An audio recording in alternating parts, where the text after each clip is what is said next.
Hello folks, I'm here at the Smithsonian National Zoo and wow, this is a lot of palms planted here. These are pretty nice specimens. The thing is about these ones, I don't believe any of these are actually kept here through winter. And it's funny because all the palms pretty much that they plant outside are hardier species. Meaning the ones that they take up in the winter, and they do actually have some nice hardy palms that they keep planted outside in the winter, which these are the ones I'm going to show you. But these Camerops are really old and beautiful, and if only they just kept them outside, maybe I'll get a volunteer job here. That's what I wanted to do, and then sort of tell them. I mean, it would be cool to have them at least experiment with one and keep it outside, and if it survives, that'd be like an incentive to keep them out. But my guess is, I mean, obviously these look too flawless to have been through our winter here. At least the sagos do. And they're ancient, but I'm guessing they're planted recently, and I'm guessing they're dug up in the winter, but I have to find out. And yeah, you see over here we've got some Chinese fan palms, Livistona chinensis, and these also just actually they are marginal here, but I mean, again, I don't think these went through the winter. And they have lots of bananas, and you know, in Sente you can see obviously these things weren't here in winter. So we have a lot of annual plantings, which I don't love. I kind of would prefer that just did hardy plantings, but obviously it's a zoo and people like to see the exotic plants, at least in the warmer weather. So it makes sense. I don't blame them, but I wish they'd at least give the Camerops a try outside, because these are some nice ones. That'd be pretty awesome. And they're nice and big. I think they could make it through winter here, probably unprotected. And but yeah, let's get on to the star of the Hearty Palms. This is an incredibly beautiful Trachycarpus fortunei windmill palm, and just a magnificent specimen. This may actually be my favorite trachea in the city. Certainly not the biggest. To the top of that frond, probably, I'd say probably about 8 or 9 feet maybe. But it's a really nice specimen. You can see obviously not a Bulgarian or anything like that. So probably not even one of the hardier strains of Trachycarpus, because you can see this frond. I really like the look on them when they bend down like that. And you know, when they sort of have that bend look at the edges. And that's obviously an indication that it's quite old. Been here a while. I saw a picture, I believe from 2000, I believe from early 2018 or late 2017, and it was a lot smaller then, so it's put on a nice amount of growth. I remember seeing it before and being amazed. That was, I think, last year before, and none of these plantings were out then. So yeah, this is actually the star of the Hearty Palms. And the reason I don't love the sort of annual plantings as much is because when you come here and you walk into here, this isn't really as impressive when you have all these other palms here, but this is actually much more impressive. Obviously it's larger, but this is actually stays here during the winter, and I know that for a fact. I know it's at least stays here during the winter, and I don't believe it is ever protected. I mean, it'd be pretty hard to protect. It clearly has not been protected because, I mean, in order to wrap that thing up, you need to cut all those fronds. I love the trachees. This is why I like it so much. The one at the Air and Space Museum, even before they transplanted it, they had the fronds all cut off there. So here, that like I love the look to them when they have like the fronds, even the green ones, going down all the way to the base. Basically, it's super cool. Really nice full look to it. That's just a magnificent track, and you can see it's actually flowering right now. It's got the flower stalks out, which is pretty sweet. So yeah, this is one of my favorite, certainly one of my favorite hardy palms in the city, and probably my favorite trachea, and just a really nice specimen. I'm so glad to have it here. And let's go show you guys some more. So yeah, these Camerops are just beautiful. I mean, really nice, but they are annuals. And then you have this thing, looks like a Bismarckia kind of with the trunk. If you guys know the exact species, let me know. It has like that red coloring. I think it's a Bismarckia, but yeah, really nice. But yeah, think tank. Got that nice palm right there, just gorgeous. And yeah, just, I mean, like I said, just they are nice plantings, but I don't know. I mean, I wish they could just give these Camerops a try. And it's just it is nice to see that. And I'm just, the trachea is just really amazing. So I mean, I wish they'd try more tracheas and less, I guess, less stuff that won't grow here. But they do a nice job, and I'm glad they planted the trachea anyway, so I can't complain. Certainly not. And here's the thing about zoos. I find this with a lot of zoos, I guess because they deal with exotic animals. Exotic plants sort of go hand in hand with that. Is that a lot of the zoos will, in like more marginal locations where palms are very rare. You see, they're not that rare, but still where palms are rare and hard to get. You'll find a lot of zoos plant them, such as the Bronx Zoo's got tons of needle palms, even windmills.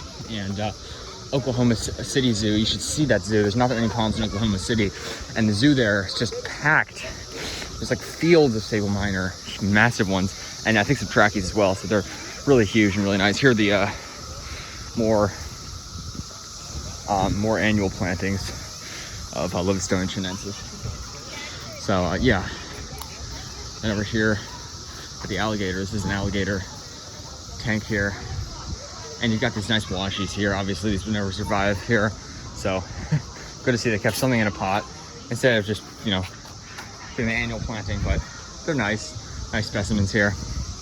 We've got lots of yucca here. This is everywhere. You know, yuccas, you've got some nice trunking yucca gloriosa here, or yucca recurvifolia, really nice. And more chinensis up here. Really love it. More yucca. So yeah, super nice. And then you can see this bamboo here, this bamboo forest. The people here don't seem to mind bamboo. A lot of gardeners in the DC area don't really care for it, but they seem to have, like, don't mind it, and they seem to actually have planted a lot of it, because you can see it everywhere here. And obviously I'm sure it's spread a lot from the original plantings, but I guess because one of the things that our zoo is famous for is the pandas, and the pandas here are famous, and there's a new baby born recently. So that's one of the, I guess, you know, bamboo obviously goes hand in hand with pandas. So yeah, here we have our next planting of Hearty Palms, which is cool to see. And these ones are obviously kind of beat up because they're like in the gorilla cage. They hardly look like palms, but we got some needles here. I got a nice Hearty planting of 4. And yeah, that's really, it's a nice planting. So I wonder if the gorillas come along and start beating it up. It almost looks like in there, it looks like there's bamboo mixed in with the palms there, but it's kind of hard to tell, like the two are mixed in. But no, those are needle palms, and they are looking kind of beat up because the gorillas probably go over and sort of play around with them. I don't know, but yeah, pretty cool. And I'm really pleased to see what they've done here with the Hearty Palms. And again, yeah, it's really funny how, you know, the Virginia Zoo, obviously palms are pretty common there. That's down in Norfolk, but still kind of interesting to see all the zoos that plant them. Yeah, so our next planting, not of Hearty Palms, but of Hearty Exotics, is this incredible desert planting. This is really something. And I wish they'd throw in a camera ops here because it would fit in well. Or Washingtonia wouldn't quite make it, but just gorgeous. This is you can see this planting here, magnificent. You got all the yucca, you got these massive cacti, and then you've got some cholla, actually, huge, and they're so exotic looking. Look at this thing. And you've got this yucca here, Yucca baccata, I believe is the species, and that's the Yucca elata. So these are actually 2 different species here, both in the southwest of the U.S. and northwestern Mexico. And you've got this cholla here. Incredible. So, and you've got more yucca back there. So, just an all-around amazing planting of Hearty Exotics. But yeah.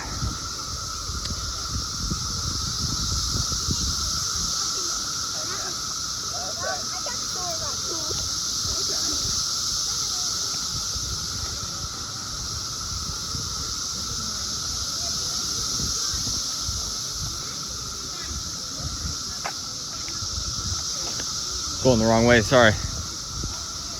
Yeah, over here is our last stop on the tour, and it is a planting of needle palms. I believe they used to have a windmill next to one of the needles, and it got kind of crowded out. It was like right next to it, and the 2 were competing for space, and I guess the windmill died or was removed. It looks like they actually moved a needle palm or planted a new one, because they used to be further forward in the garden beds, but now they're actually further back. So I don't know if they moved them or what happened, but yeah, we've got some nice ones here. And then you can see, obviously, the annual plantings, the incente and everything, but they do have the nice needle palms, and they definitely are there in winter. I know they don't dig those up, so really nice specimen here at the Great Ape House. And I might go in if the line's not quite as long later. And then got this nice big leaf magnolia. I believe it's native here. Correct me if I'm wrong, but I believe that is the case. And I don't really love deciduous trees just generally as much. But that's a nice one. I mean, it's really exotic looking with the huge leaves. It's got very, obviously, characteristic magnolia leaves. So, it's a nice one. Big leaf magnolia. I've never really seen one. Never really taken notice of them before. But, yeah. another nice needle palm here. So nice to see those thrown in there, and they really do add to the landscape. Obviously the needle palm, maybe not the most visible spot there, but still pretty nice to see them here. Very nice, in fact. And I wish more people would take note of them. Obviously, I'm sure not a lot of people notice them, but I do, and I certainly appreciate all of the hardy plantings that they're doing here. You can see more of the bamboo here. Crazy.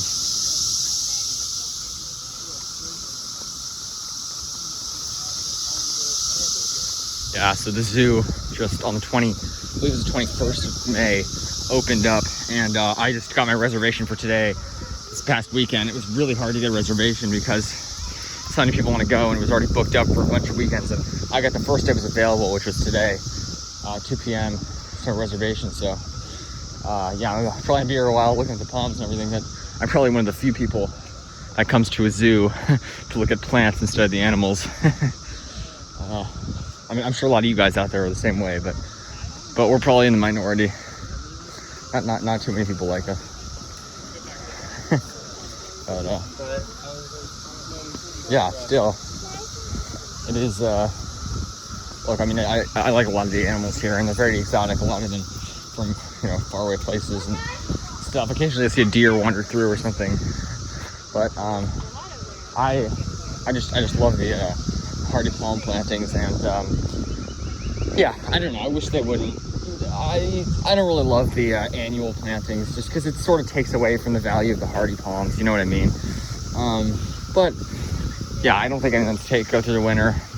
I wish they would maybe just plant some more hardy stuff, or at least keep the camera ups in there for the winter, because they're nice. But yeah, thanks for watching, folks.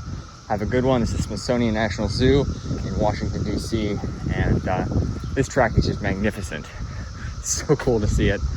And this is probably one of the warm 7A locations of the city, because a little bit of higher elevation, probably around 300 some feet, so definitely not a 7B, probably a high 7A, so really cool to see. Really nice tracking. Have a good one, folks. Take care. Stay tuned for more videos, and I will see you soon.